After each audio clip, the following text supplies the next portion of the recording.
आज है आपका चौथा दिन। चौथे दिन में हम लोग पढ़ेंगे वियोजन अपक्रिया। इसके पहले हमने कल संयोजन अपक्रिया पढ़ा था। संयोजन अपक्रिया में चूना आया था, बुझे हुए चूना से दीवार पुताई क्यों करते हैं, इसके बारे में बहुत ही अच्छा समझाया गया था। आज हम बात करें वियोजन अपक्रिया। वियोजन अपक्रिया किसे कहते हैं, इसे जानने से पहले जो लोग यहाँ ऑफलाइन बैठे हैं वो अपना जो 3 वीडियो देखे हैं, 3 लेक्चर देख चुके हैं और यहाँ बैठ पढ़े उससे रिवीजन करके आए होंगे और नोट्स बना के आए होंगे। और जो लोग ऑनलाइन देख रहे हैं, ऑनलाइन जो लोग अभी नहीं देखें, डिस्क्रिप्शन बॉक्स में लिंक है, प्लेलिस्ट है, वहां से जाके आप तीनों वीडियो देख सकते हैं। और फिर जाके हम लोग अब वियोजन अपक्रिया की बात करते हैं। वियोजन अपक्रिया को विघटन अपक्रिया भी कहते हैं, अपघटन या विघटन अपक्रिया कहते हैं। विघटन अपक्रिया भी कह सकते हैं, अपघटन अपक्रिया भी कह सकते हैं और वियोजन अपक्रिया। वियोजन मतलब टूटना, तो इसका अर्थ है टूटना। टूटने का अर्थ है जब एकल अपकारक टूटकर एक से अधिक, दो से अधिक उत्पाद बनाते हैं तो उससे हम वियोजन अपक्रिया कहते हैं। कोई अपकारक, एकल अपकारक जब टूटकर एक से अधिक या दो से अधिक उत्पाद बनाते हैं तो उससे हम वियोजन अपक्रिया कहते हैं। जैसे संयोजन अपक्रिया में जब दो अपकारक संयोग करके एक एकल उत्पाद का निर्माण करते थे उससे संयोजन अपक्रिया कहते थे। लेकिन यहाँ जब एकल अपकारक टूट कर एक से अधिक या दो से अधिक उत्पाद बनाएंगे, पदार्थ बनाएंगे, उससे हम बोल लेंगे वियोजन अपक्रिया। अब वियोजन अपक्रिया 3 प्रकार के होते हैं। अगर तोड़ना है किसी पदार्थ को तो हीट करना पड़ेगा। अगर उसमें अपघटन, अगर उष्मा देकर उससे बर्नर, गैस, चूल्हा, आग दे के हीट करके तोड़ रहे हैं तो उसमें अपघटन।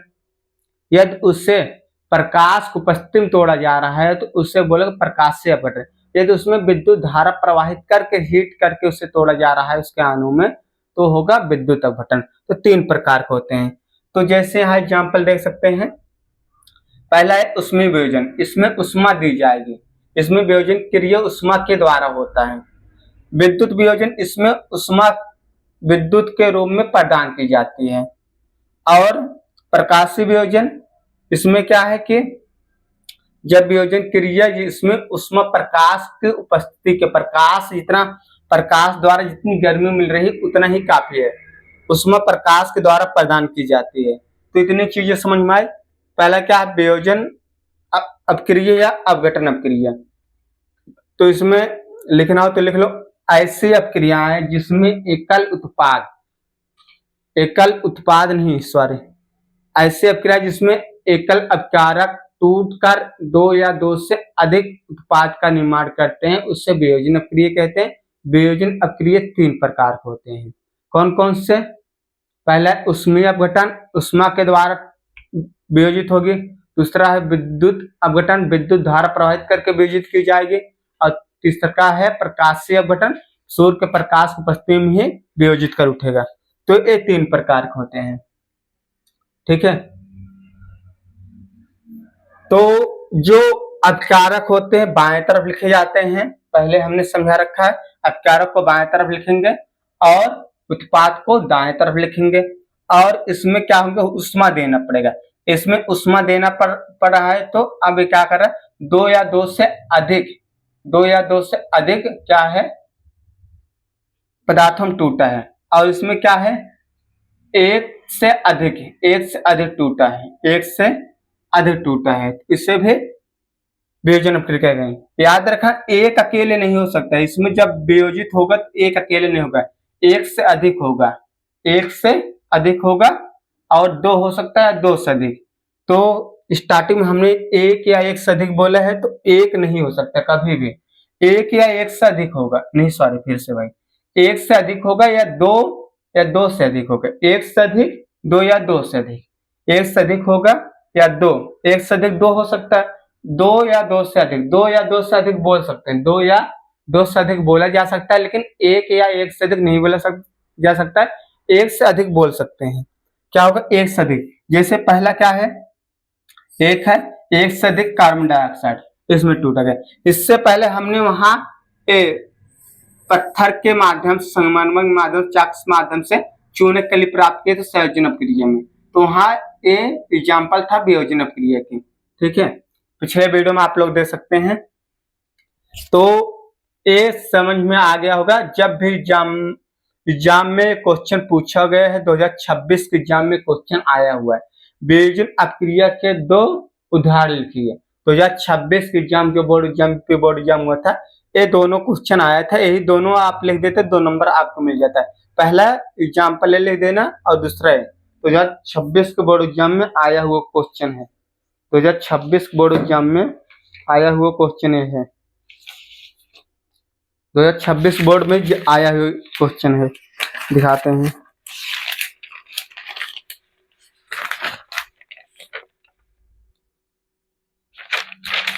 यहाँ देखिए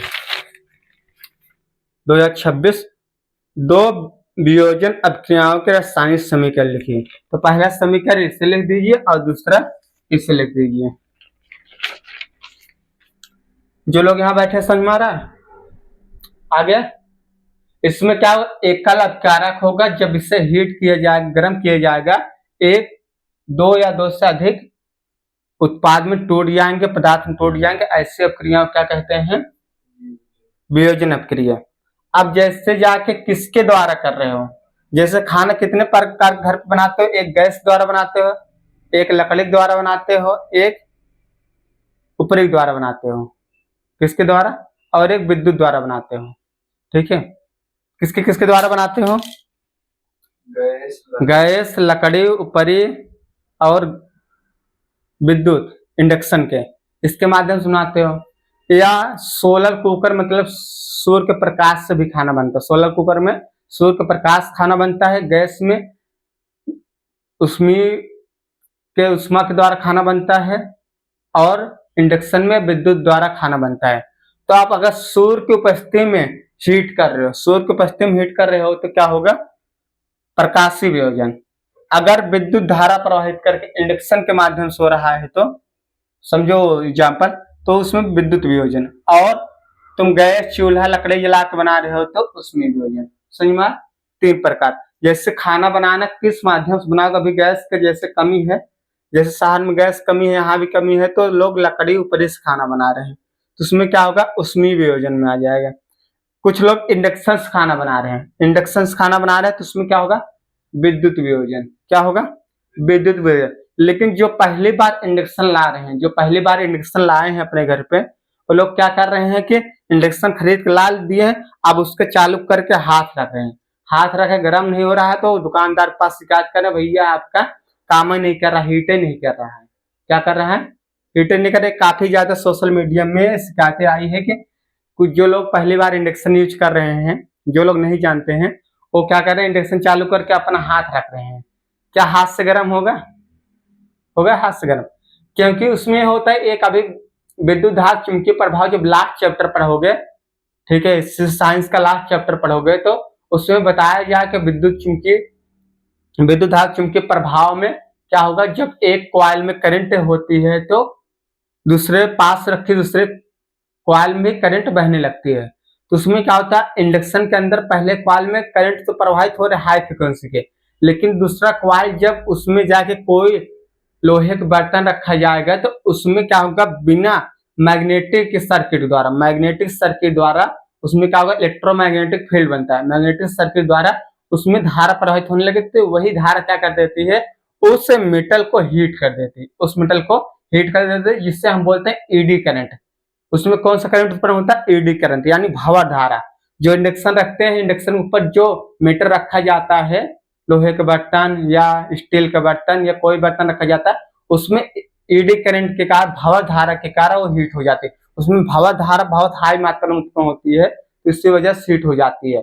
अब कुछ लोग जो नए नए आके हाथ रखेंगे, हाथ थोड़ी तुम्हारा मेटल है जो हीट करेगा, तो ऐसा है कि उसमें इंडक्शन में जो कॉइल है और जो मेटल है, उसके बीच एक कनेक्शन है, वो गुप्त कनेक्शन है, वो दोनों आपस में बात करके हीट कर लेते हैं। अब तुम्हारा हाथ उससे संपर्क नहीं आ पाता है, तुम्हारा मेटल नहीं, इसलिए हाथ काम नहीं करता। तो जितने लोग हैं सावधान हो जाए, उसमें मेटल का बर्तन रखें, तभी वो आपका काम करेगा।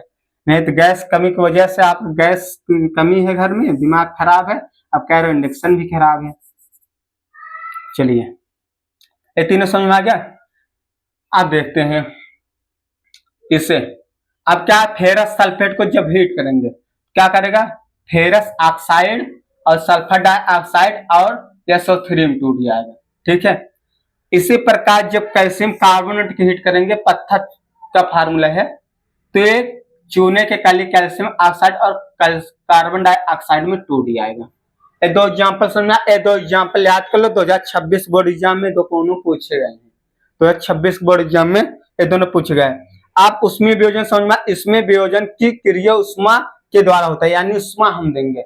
ऐसे वियोजन अक्रिया, ऐसी उष्मीय अपघटन या ऐसे वियोजन का क्रिया जिसमें उष्मा बाहर से दे जाके वियोजित की जाती है, बाहर से देकर हम उसे वियोजित करते हैं, उसे बोलते हैं वियोजन क्रिया। इसके दो एग्जाम्पल, विद्युत वियोजन, इसमें उष्मा विद्युत के रूप में प्रदान की जाती है, इसमें उष्मा विद्युत के रूप में प्रदान की जाती है। जैसे अभी हमने इंडक्शन की बात किया, और हीटर जितने लोग जानते हैं घर में जब हीटर में विद्युत धारा प्रवाहित करते हैं तो हीट हो जाते हैं ठंडियों में, तो उसमें क्या होते हैं, इसमें उष्मा विद्युत के रूप में प्रवाहित की जाती है। जैसे क्या है विद्युत, ये क्या है, जल है। जल को क्या करेंगे, जब विद्युत धारा जल में प्रवाहित की जाती है, जल क्या हो जाता है, हीट होके अपने आयनों में टूट जाता है। जैसे ठंडी में उसमें क्या करते हैं, कुछ लोग होते हैं, कलाकार होते हैं, एक फेस तार लेंगे, एक न्यूट्रल तार लेंगे, पानी में से बोल देंगे। अब पानी में क्या होता है कि H+OH- आयन में टूट जाता है। जब ये अपने आयनों में टूटता है, जब ये अपने आयनों में टूटता है, विद्युत धारा प्रवाह करने लगता है। विद्युत धारा प्रवाह होने से क्या हो जाती है, पानी हीट हो जाती है।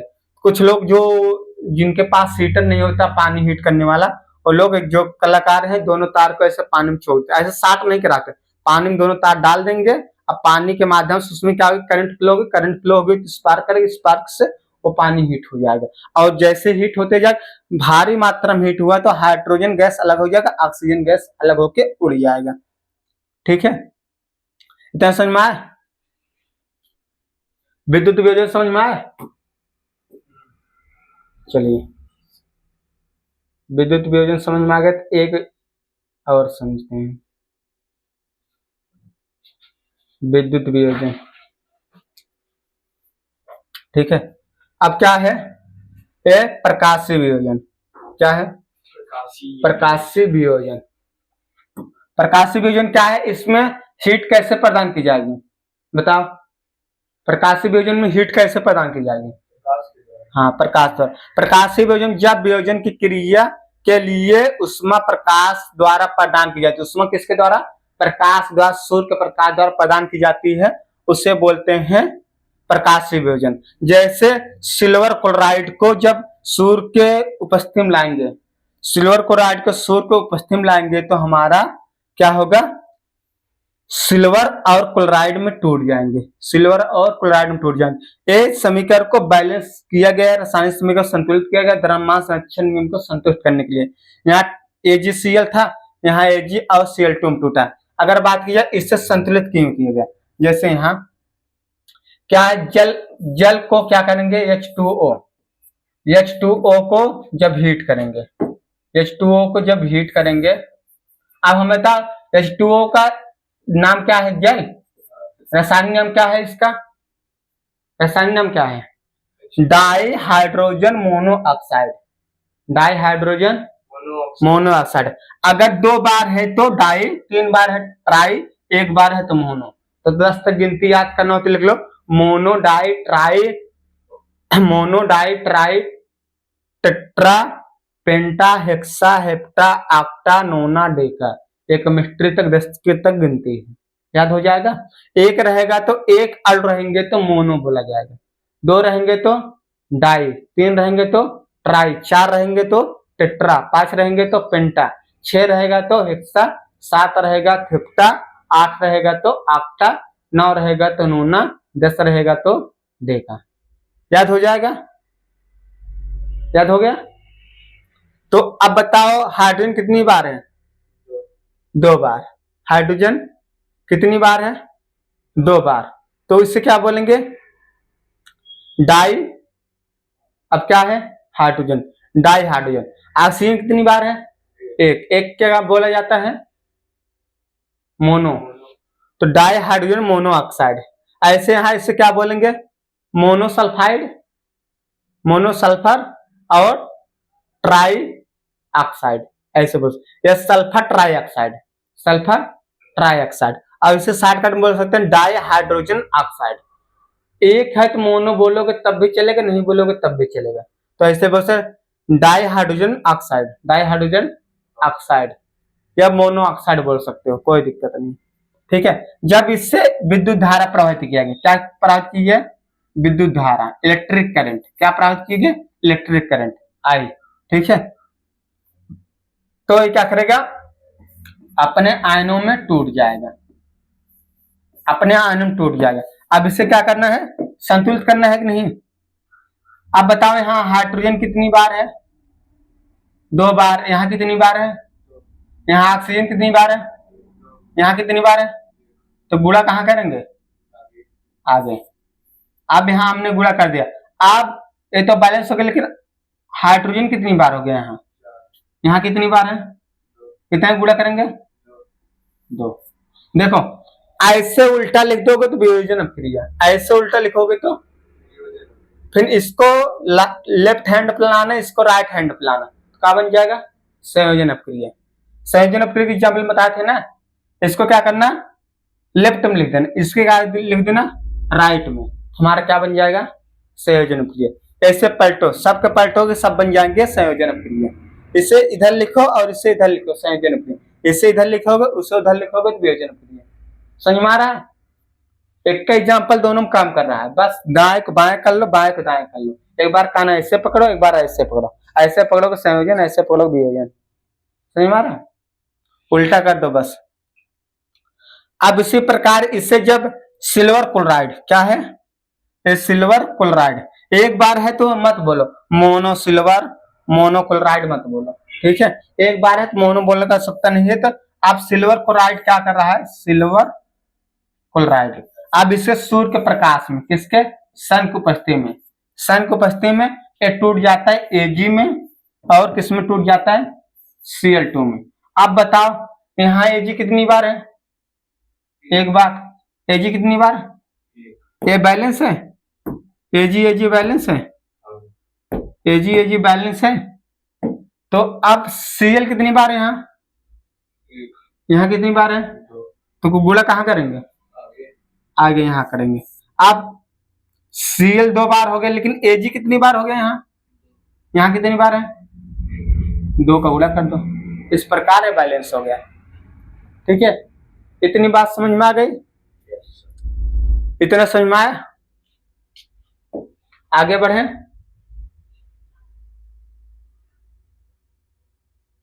चलो आगे बढ़ते हैं।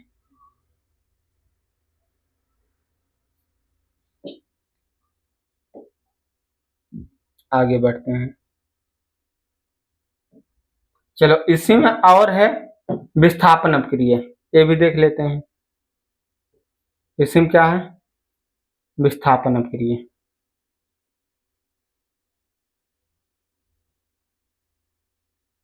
दूसरा वियोजन, तीसरा क्या है?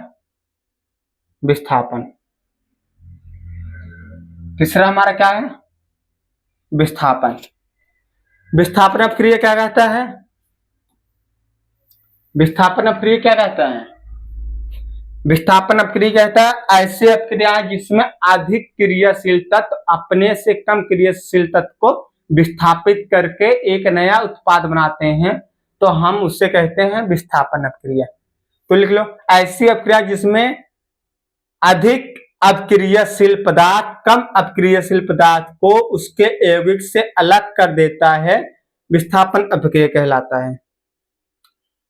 बोले, ऐसी अपक्रियाएं जिसमें अधिक क्रियाशील पदार्थ अपने से कम क्रियाशील यौगिक से विस्थापित करके एक नया पदार्थ बनाता है, उससे विस्थापन अपक्रिया कहते हैं। ठीक है, तो लिख लो, ऐसी अपक्रिया जिसमें अधिक अपक्रियाशील पदार्थ कम अपक्रियाशील पदार्थ को उसके यौगिक से, अधिक अपक्रियाशील पदार्थ अपने से कम अपक्रियाशील पदार्थ को विस्थापित करके अलग कर देता है, उसे विस्थापन अपक्रिया कहते हैं। जैसे तुम क्लास में गए, तुम हो दबंग, अब जो तुमसे कमजोर बच्चा है, कम क्रियाशील है, उससे कहोगे तुम इस सीट से उठो, हम यहाँ बैठेंगे, तुम जाके पीछे बैठो, तो विस्थापित कर दे उसे, इसी अपक्रिया कहते हैं विस्थापन अपक्रिया। क्या कहते हैं? विस्थापन अपक्रिया। इतना समझ में आया? ये क्या होता है, अगर याद करना हो तो ऐसे याद कर लो। सक्रियता श्रेणी में सबसे ऊपर उपस्थित धातु सक्रिय होते हैं और सबसे नीचे उपस्थित धातु असक्रिय होते हैं। याद कर लो, लिपो बाल सल का सुमेल मंजन करके आए, कोनी कोनी सान ले, कापर चांदी सोना हाजी पता है। ये क्या है, ये इसका ट्रिक है। धात और धात में पढ़ोगे, धात और धात चैप्टर जब आएगा मेटल नॉन मेटल में, उसमें अच्छे से आपको बताया जाएगा।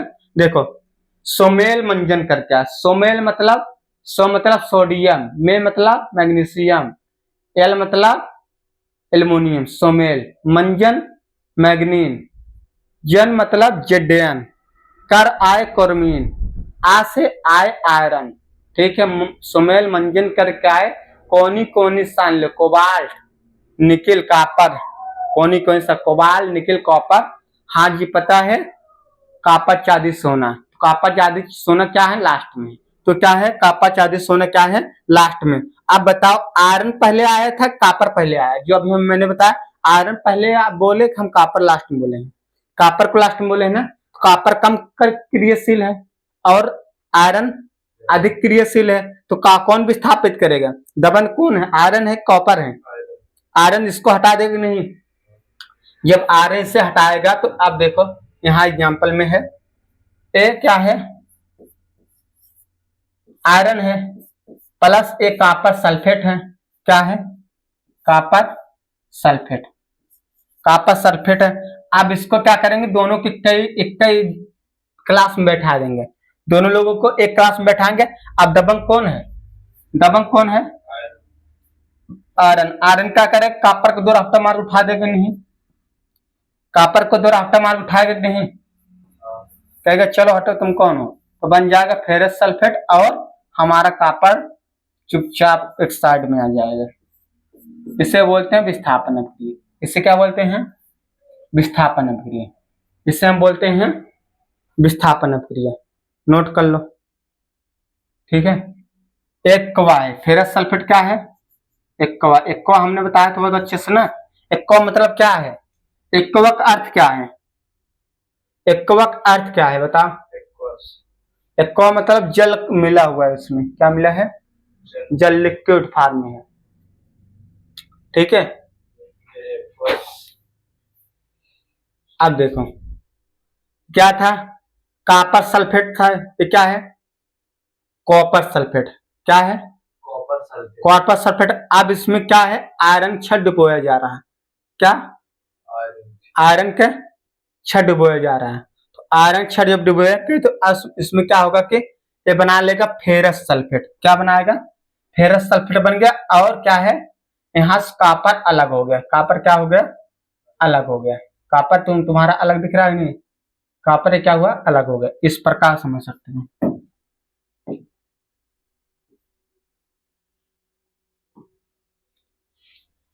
ठीक है, तो कॉपर सल्फेट, फेरम सल्फेट या फेरस सल्फेट बोल सकते हैं, फेरम सल्फेट लिख लो। एक कॉपर, ए आयरन है सब जानते हैं, कॉपर है सब जानते हैं, इसका नाम क्या है, कॉपर सल्फेट लिख लो, इसका नाम कॉपर सल्फेट और इसका नाम फेरस सल्फेट। ये कॉपर सल्फेट है, ये फेरस सल्फेट। अब जब भी तुमसे हम पूछेंगे कॉपर सल्फेट फार्मूला बताओ, क्या बताओगे साक्षी, क्या बताओगे, CuSO4 कॉपर सल्फेट। अगर फेरम सल्फेट पूछेंगे, फेरम मतलब आयरन, आयरन सल्फेट पूछेंगे तो बताओगे FeSO4, FeSO4। ठीक है,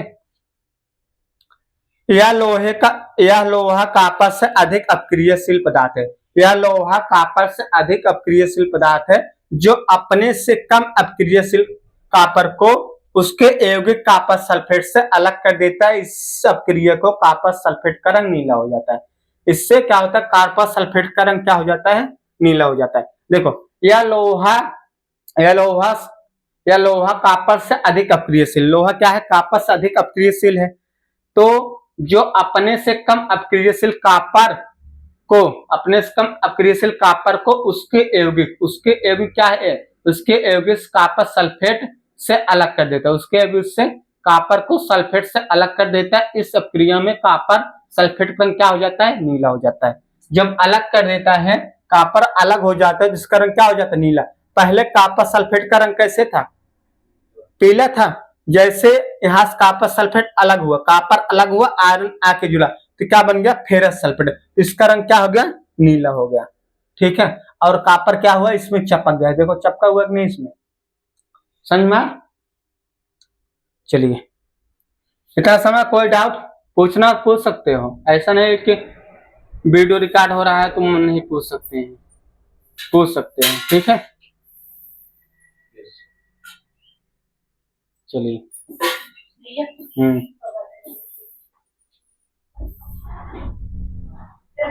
समझा, हाँ समझ लीजिए। ठीक,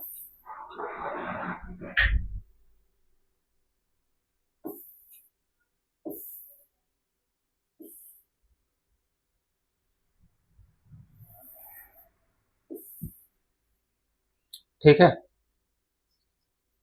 चलिए।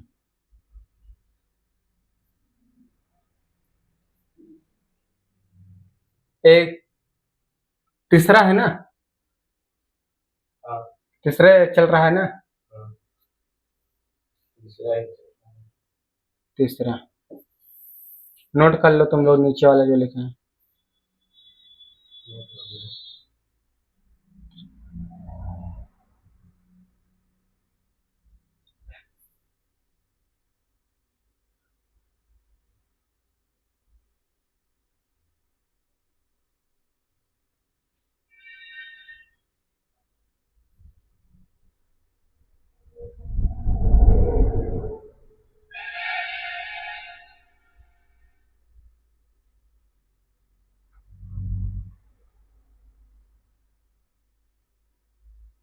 चलिए, तीसरा चल रहा, अभी इसमें कुछ और एग्जाम्पल हम बताएंगे। ठीक है,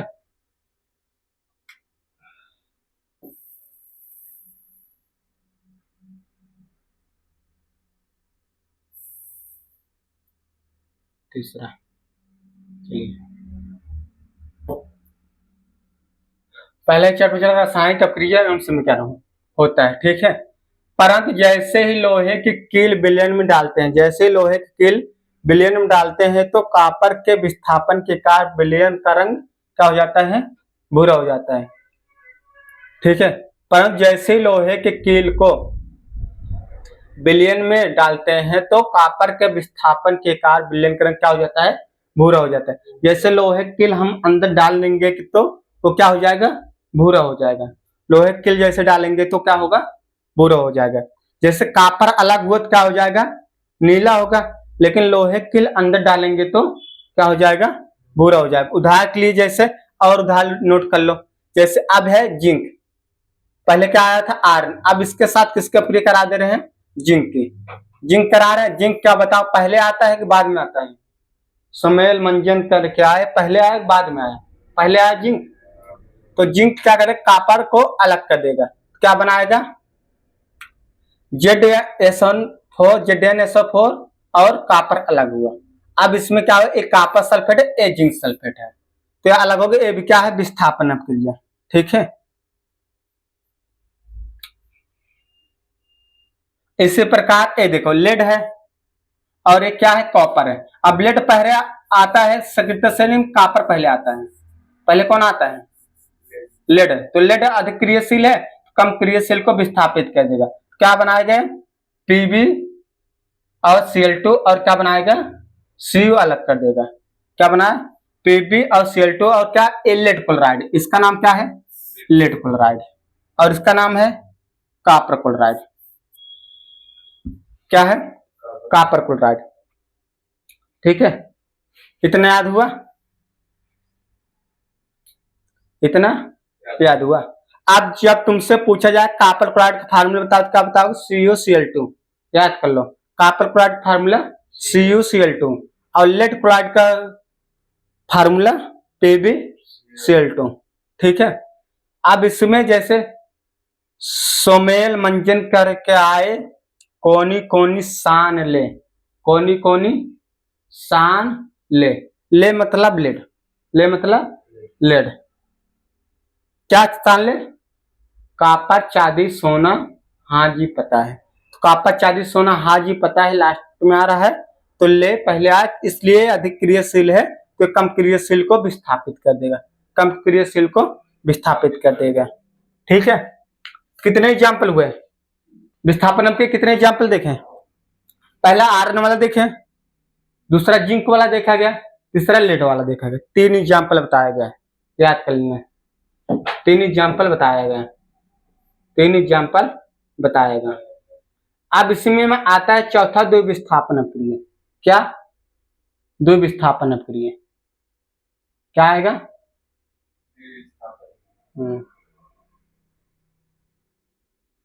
अभी इसमें कुछ पॉइंट है ना, चलिए तो द्विविस्थापन अपक्रिय बताते हैं।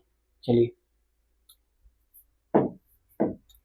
इसमें क्या, उदाहरण 2 तथा 3 में जिंक तथा लेड दोनों तत्वों ने कॉपर को अपक्रिया में उसके यौगिक से विस्थापित कर देते हैं। ऐसा इसलिए होता है क्योंकि कॉपर जिंक तथा लेड दोनों से कम अपक्रियशील है।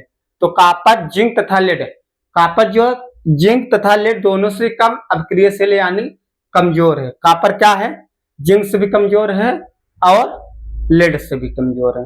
क्या करेगा? विस्थापित कर देगा।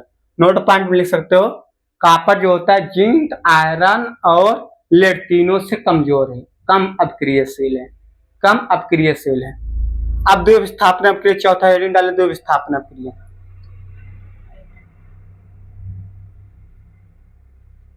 द्विविस्थापन अपक्रिय, इसमें कितने लोग विस्थापन होंगे? 2 लोग विस्थापन होंगे, 2 तत्व विस्थापन होंगे। देखो चौथा द्विविस्थापन अपक्रिय, चौथा द्विविस्थापन अपक्रिय, चौथा लिखो द्विविस्थापन अपक्रिय, चौथा लिखो द्विविस्थापन अपक्रिय, चौथा लिखो द्विविस्थापन। लिखो ऐसी अपक्रिया जिसमें अपकारकों के बीच आयनों का आदान प्रदान होता है द्विविस्थापन अपक्रिया कहलाता है। ऐसी अपक्रिया जिसमें अपकारकों के बीच, ऐसी अपक्रिया जिसमें अपकारकों के बीच, ऐसी अपक्रिया जिसमें अपकारकों के बीच, ऐसी अपक्रिया जिसमें अपकारकों के बीच आयनों का आदान प्रदान होता है उससे द्विविस्थापन अपक्रिया कहते हैं।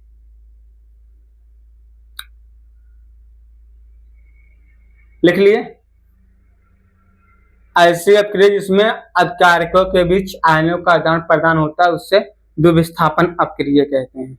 उससे क्या कहते हैं? द्विविस्थापन अपक्रिया कहते हैं। लिख लिए, द्विविस्थापन अपक्रिया कहते हैं। द्विविस्थापन अपक्रिया कहलाता है इसमें 2 तत्व विस्थापित होते हैं। लिखो आगे, इसमें 2 तत्व विस्थापित होते हैं, इसमें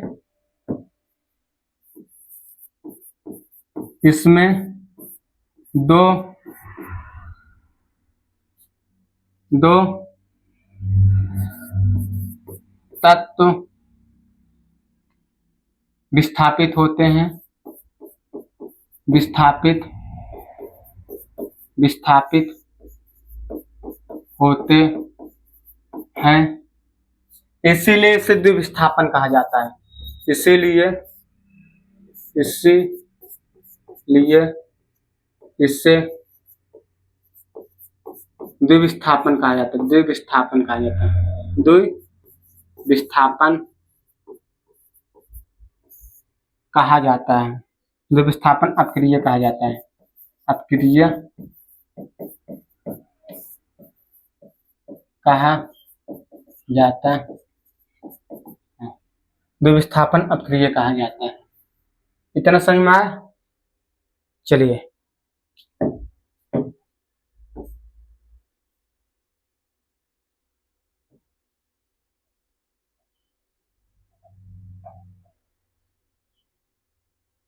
द्विविस्थापन अपक्रिया कहा जाता है।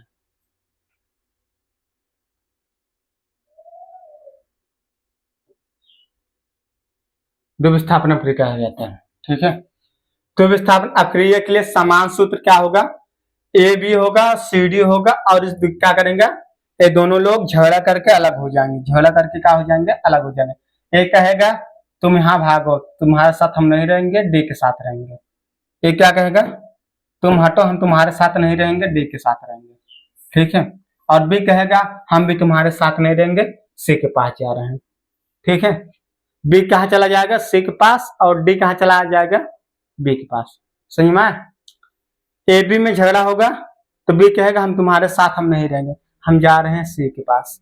और सी डी में झगड़ा होगा, सी डी कहेगा डी कहेगा हम तुम्हारे पास नहीं रहेंगे, हम जा रहे हैं ए के पास, ठीक है। तो इस प्रकार हमारा द्विविस्थापन हो गया। तब ए बी कहाँ चला गया, बी कहाँ चला आया, बी कहाँ आया, बी झगड़ा करके कहाँ चला गया, सी के पास। और डी झगड़ा करके कहाँ चला गया, ए के पास। समझ में, तो इसे बोलते हैं द्विविस्थापन क्रिया। अब यहाँ देखो, यहाँ क्या है, सोडियम सल्फेट है, क्या है, सोडियम सल्फेट। अब क्या है, बेरियम क्लोराइड है। अब इसकी अपक्रिया क्या कराएंगे, इससे कराएंगे, किससे क्या कराएंगे, इससे, बेरियम सल्फेट क्या है, ये हमारा क्या है, बेरियम सल्फेट। और क्या है, NaCl। याद करो, याद करो, बेरियम सल्फेट क्या है, बेरियम सल्फेट ठोस है, गैस है, ए भी जलीय है, ए भी जलीय है, और ए भी जलीय है, ठीक है, सॉल्ट है। आप बताओ ये क्या ठोस है, क्या है, कल क्लास में बताया गया था। अवक्षेपण क्रिया याद करो, अवक्षेपण क्रिया जो बोर्ड एग्जाम में आया था 2023 वाले में, 25 वाले में आया था, बताओ 2023 या 25 वाले में आया है, क्या देखो 2025 वाले में आया है। इसमें अवक्षेपण अपक्रिया क्या है, तो अवक्षेपण अपक्रिया बन गए, एक अगर ठोस आघूलनशील पदार्थ मिल गया, एक ठोस आघूलनशील पदार्थ मिला, ये क्या है, ठोस है, ठोस है, आघूलनशील है, ठोस है, आघूलनशील है। तो किसका एग्जाम्पल हो गया, एग्जाम्पल किसका हो गया, अवक्षेपण अपक्रिया का भी, क्योंकि अवक्षेप आघूलनशील अवक्षेप प्राप्त हुआ है, तो अवक्षेपण अपक्रिया के, ठीक है। इसी प्रकार देखो दूसरा example, sodium hydroxide, sodium hydroxide, ठीक है, सोडियम हाइड्रोक्साइड। और क्या है, सल्फ्यूरिक एसिड, सल्फ्यूरिक एसिड। अब क्या बना, Na2SO4H2O, Na2 सोडियम सल्फेट और H2O। तो अब इसमें भी देखो ये क्या, दो लोग विस्थापन हुआ, देखो जो Ba था किसके पास चला गया, जो Ba था किसके पास चला गया, SO4 के पास। Ba किसके पास चला, SO4 पास। Na किसके पास चला गया, Cl किसके पास चला गया, Na के पास। दो विस्थापन हुआ कि नहीं, तो Na किसके पास चला गया, Cl के साथ, तो Cl किसके पास आ गया, Na के पास। और जो हमारा Ba था इसके पास आ गया, तो इसमें दोनों लोग विस्थापित हो गए नहीं। जो यहाँ देखो, जो हमारा B था किसके पास चला गया, B किसके पास चला गया, C के पास। और जो हमारा D किसके पास चला है, A के पास, तो हमारा ये बन गया। इसी प्रकार ये भी द्विविस्थापन क्रिया समझ में आया, द्विविस्थापन क्रिया समझ में आया। इसमें हमने एक एग्जांपल और दिखा दिए, ठीक है। इसे बोलते हैं द्विविस्थापन क्रिया। ये अपने आयनों का आदान प्रदान से क्या करते हैं, टूटते हैं। ऐसी अपक्रिया जिसमें आयनों के आदान प्रदान से क्या होते हैं, विस्थापित होते हैं। यही पढ़ा है, क्या लिखो, ऐसी अपक्रिया जिसमें क्या होते हैं, आयनों के आदान प्रदान से, आयनों को आदान प्रदान से, ऐसी अपक्रियाएं आयनों के आदान प्रदान से, ऐसी अपक्रिया जिसमें अपचारकों के बीच आयन के आदान प्रदान से होता है द्विविस्थापन। आयनों का आदान प्रदान होता है उसे द्विविस्थापन अपक्रिया कहते हैं। आयनों का आदान प्रदान होता है उसे द्विविस्थापन। अगर हम बात की जाए तो यहाँ चलिए एक समझा देते हैं आयन कैसे होते हैं, ठीक है, समझा दें। यहाँ देखो क्या है, NaOH, क्या है, NaOH। और क्या है, ये 2SO4, SO4। अब इसमें क्या होगा, अपक्रिया होगा। अब एक क्या करेंगे, टूटेंगे अपने आयन में। क्या करेंगे, अपने आयन में टूटेंगे। अब बताओ ये टूटेगा तो क्या बन जाएगा, Na प्लस बनेगा और क्या बनेगा, OH माइनस, ये बनेगा। तो यहाँ धन आयन ऋण आना है कि नहीं। अब ये फिर टूटेगा तो क्या बनेगा, H प्लस बनेगा, H प्लस बनेगा, SO4 माइनस बनेगा। ठीक है, SO4 माइनस बनेगा। कितने माइनस होते हैं SO4 पे, 2 माइनस होते हैं। तो इस पे भी 2 प्लस होगा, तो यहाँ 2H लिख लो, डबल प्लस। ऐसे हुआ। आप भी क्या करेगा, टूट गए, ये टूटे, इधर देखो ध्यान से तभी समझ में आएगा। ये टूट गए, ये क्या हुआ, टूट गया। ए Na प्लस बन गया, OH माइनस बन गया, H प्लस बन गया, OH SO4 माइनस बन गया। आप बताओ प्लस वाला किसके पास जाना चाहिए, ये पास में अपना संबंध बना नहीं सकते हैं, पास में संबंध नहीं बना सकते हैं। तो क्या करेगा कि अभी झगड़ा हुआ है, तो प्लस है किसके पास जाएगा, माइनस वाले के पास जाएगा। प्लस है किसके पास जाएगा, माइनस वाले के पास। इससे रिश्ता बनाएगा, इससे रिश्ता बनाएगा। और ये वाला किससे रिश्ता बना लेगा, कहेगा तुम अपना रिश्ता बना लिए तो हम भी अपना रिश्ता बना लेंगे। ठीक है, ये कहेगा तुम रिश्ता बनाओ तो हम भी बना लेंगे। तुम प्लस हो और ये माइनस है, तुम प्लस को माइनस मिल गया तो माइनस वाला कहेगा कि हमें भी प्लस मिल जाएगा। ठीक है, ये भी मिल जाएगा। अब इसमें क्या होगा कि ये दोनों मिलके अब क्या बनेगा, अब बताओ यहाँ हमें बताओ, यहाँ एक प्लस है, यहाँ डबल माइनस है, दोनों बराबर नहीं है। तो यानी क्या कहेगा, ये कहेगा हम डबल माइनस है, तुम भी डबल प्लस लेकर आओ। डबल प्लस लाने के लिए क्या करेंगे, ने 2 बार होगा, 2 बार होगा। तो या इसका बैलेंसी कितना है, इसका बैलेंसी 2 है, इसका कितना है, 1 है। तो इसका बैलेंसी यहाँ गुणा कर दो, इसका यहाँ कर दो। एक तो ऑप्शन ये है।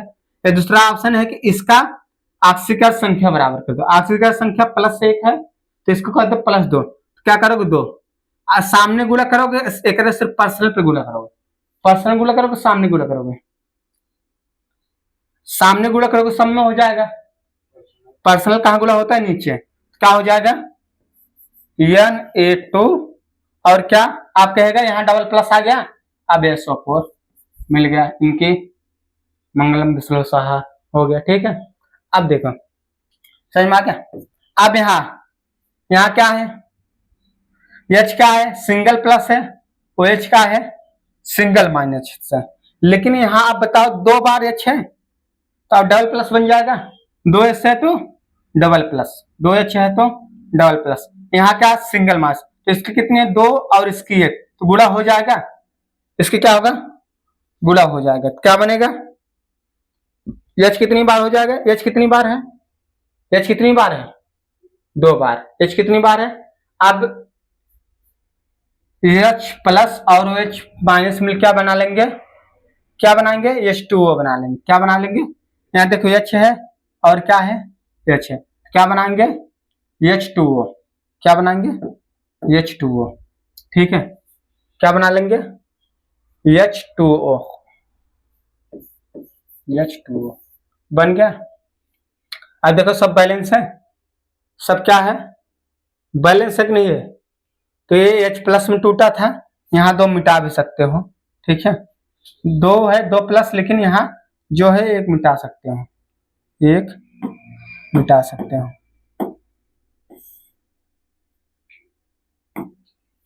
1 प्लस यहाँ मिटाओ और ये 2 मिटाओ। ठीक है, अब ये टूटेगा, H प्लस में टूटेगा और टूटेगा SO4।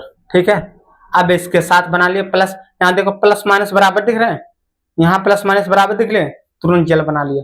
यहाँ प्लस और माइनस क्या है, बराबर है, तुरंत जल बना, यहाँ लेकिन डबल माइनस था, यहाँ सिंगल प्लस था। ठीक है, यहाँ डबल प्लस क्यों आया, हम समझाने के लिए। ये 2 बार H है तो 2 प्लस आएगा, 2H है तो 2 प्लस, 2H है 2 प्लस, तो बगल वाला भी क्या होगा, 2 माइनस रहा होगा। जब बराबर होते तभी रिश्ता जुड़ता है ना। तो यहाँ 2 प्लस था, H क्या था, 2 प्लस था, तो यहाँ 2 माइनस आ गया। अब समझ में आ गया SO4 पे 2 माइनस क्यों हुआ, SO4 पे 2 माइनस क्यों आया। H पे 1 प्लस होता है, पता है नहीं, एटॉमिक इलेक्ट्रॉनिक विन्यास का है 1, 1 पे क्या हो गया, 1 प्लस। तो SO4 क्या होगा, आप कितने H हैं, 2H। अब ये अलग होगा, 2 प्लस मिलेगा कि नहीं, अगर 2 प्लस मिले तो बगल वाले क्या हो जाएगा, 2 माइनस हो जाएगा। इससे हम पता लगा लेते हैं कि SO4 पे 2 माइनस होता है। ठीक है, यही तरीका है जानने के लिए SO4 पे 2 माइनस आया कैसे, समझ में आया, 2 माइनस क्यों आया। उसके हाइड्रोजन के बगल वाला हमेशा -2 नहीं, एक हाइड्रोजन एक प्लस होता है, 2 हाइड्रोजन कितने प्लस होंगे, 2। अब 2 प्लस क्या हो जाएगा, अलग हो जाएगा, तो बगल वाला भी 2 माइनस रहा होगा ना, इसलिए डबल माइनस ले दिए। अब समझाने के बाद हम उससे क्या किए, मिटा दिए। टूटेगा HA प्लस में टूटेगा, 2H प्लस में नहीं टूटेगा, HA प्लस में टूटेगा। किस में टूटेगा, H प्लस में। लेकिन ये SO4 -2 कैसे है, समझाने के लिए हमने दोनों H दिखाया एक बार। ठीक है, इस प्रकार बन गया। ठीक है, इतना समझ में कोई दिक्कत, चलिए इतना समझ में कोई दिक्कत नहीं है ना। अब चलिए कुछ और एग्जाम्पल है इसके। ठीक है, इसके कुछ एग्जाम्पल और हैं, नोट कर सकते हो। ठीक है,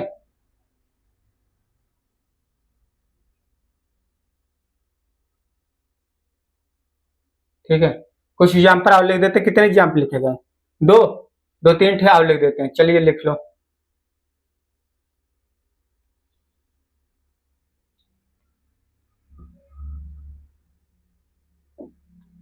एक एग्जाम्पल और लिखो, एक यहाँ पर लिखे।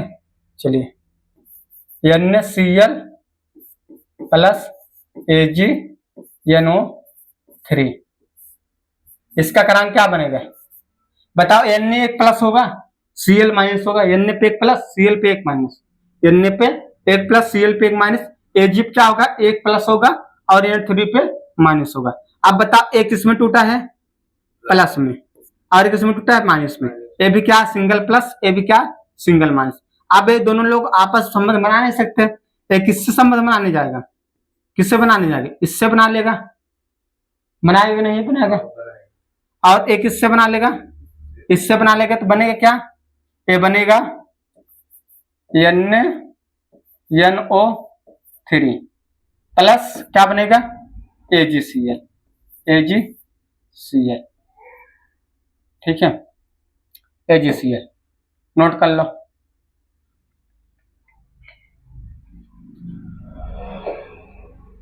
अगला एग्जाम्पल लिख लो, BaCl2 प्लस H2SO4।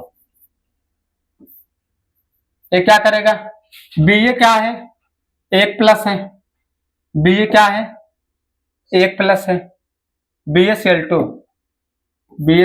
है, BaCl नहीं, BaCl2। Bf क्या होगा, 2 प्लस आ गए, Bf कितने आएंगे, 2 प्लस, Bf कितने आ गए, 2 प्लस, Bf कितने प्लस है, 2, Bf कितने प्लस आते हैं, 2, तो Cl पे भी 2 प्लस होगा, लेकिन यहाँ एक है तो एक लिखा जाएगा, एक माइनस।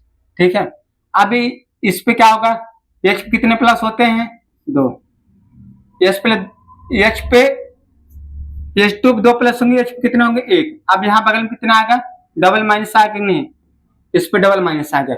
देखो यहाँ Cl2, एक Cl पे एक माइनस, 2 Cl पे 2 माइनस दिखाया नहीं गया, और एक H पे एक प्लस, 2 H पे 2 प्लस, तो बगल वाला डबल माइनस होगा नहीं है। अब एक प्लस है, किससे संबंध बना लेगा, ये प्लस है तो किससे संबंध बनाएगा, डबल माइनस, क्या बन जाएगा, BaSO4 बनेगा नहीं, BaSO4 प्लस क्या बन जाएगा, प्लस HCl बनेगा नहीं। देखो H प्लस और Cl प्लस बराबर है, H प्लस Cl प्लस बराबर है, देखो A भी प्लस है, A भी माइनस है, तो क्या बन जाएगा, HCl। कितनी बार है, यहाँ 2 बार है, 2 बार 2 का गुणा कर दो, बैलेंस हो जाएगा, लिख लो। और एग्जाम्पल,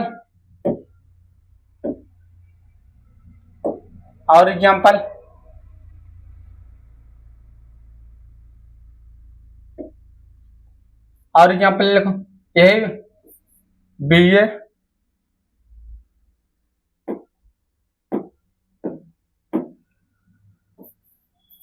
BaCl2 का प्रयोग किससे करा देंगे, किससे कराएंगे, SO4 के 2SO4 किससे करा देंगे, किससे कराएंगे? K2SO4, K2SO4, K2SO4 इससे कराएंगे। अब हमें बताओ BF कितने प्लस होते हैं? 2 प्लस। Cl पे कितने माइनस होते हैं? 1। BaCl2 है ना, BaCl2।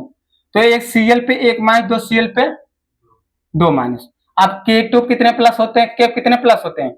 1। K कितने प्लस होते हैं? 2 K कितने हो जाएंगे? 2 प्लस। 2 प्लस नहीं लिखा जाता है क्योंकि यहां हम समझा दिए। अगर इस पे बताओ SO4 कितने माइनस होंगे? कैसे? यहाँ तो हमने 1 प्लस लिखा है तो यहाँ 2 माइनस कैसे आ गया? यहाँ हमने 1 प्लस लिखा है, यहाँ 2 माइनस कैसे आए? यहाँ हमने 1 माइनस लिखा है, यहाँ 2 प्लस कैसे आए? बताओ। 1 K पे 1 प्लस, 1 K पे 2 K पे, जब 2 K है तो 2 प्लस होगा तो बगल में 2 माइनस भी होगा ना। 1 Cl पे 1 माइनस, 2 Cl पे, अगर 2 माइनस से 2 प्लस होगा नहीं।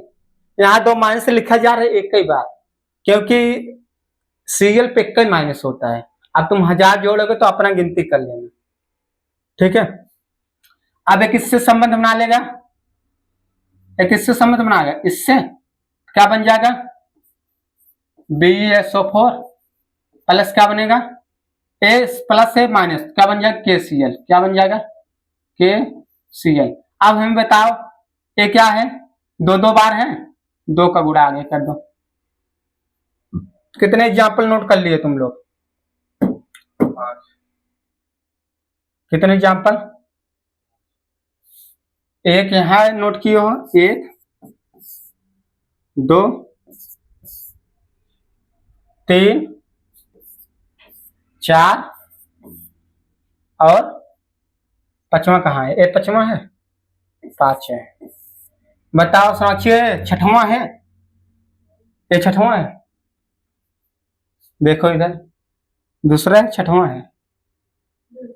हाँ, ये दूसरा है। तो समझाने के लिए बताएगा, क्या बताएगा था? समझाने के लिए। ठीक है, आज कौन कौन सा क्रिया देखा गया? आज वियोजन क्रिया और विस्थापन क्रिया और द्विविस्थापन क्रिया।